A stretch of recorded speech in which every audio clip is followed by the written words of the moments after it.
ces anges sont condamnés à la mort éternelle. C'est pourquoi Jésus, depuis l'ancienne alliance, nous demande de ne pas nous connecter à ces anges. Ils sont des gros menteurs. Ils agissent au travers des hôtels tels que les marabouts, les charlatans, les sectes sataniques tels que Roseau-Croix, franc-maçonnerie, Illuminati, et ainsi de suite. Alors, dans le livre de Lévitique, chapitre 19, verset 31, l'Éternel te dit, ne te lie pas à ces esprits de peur de te souiller avec eux. Je suis l'Éternel, ton Dieu. De peur de te souiller avec eux. Ça veut donc dire que ce sont des esprits impurs. D'où vient leur impureté? Lorsque ces esprits s'étaient rebellés, les anges sont des esprits.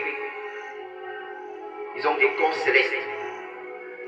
Lorsque ces anges s'étaient rebellés au ciel, par le chérubin, l'ex-chérubin protecteur Lucifer, Dieu va les damner. Il va les rendre laids, il va les maudire. Ils étaient dans le lieu très haut, très luxueux. Le ciel de l'Éternel est très luxueux. Mais Dieu, dans sa colère, va rendre leur vie et leur lieu ténébreux, abîme des ténèbres, là où se trouve actuellement en enfer. Et le feu qui n'est plus en enfer n'est pas le feu de Lucifer, c'est le feu de l'Éternel.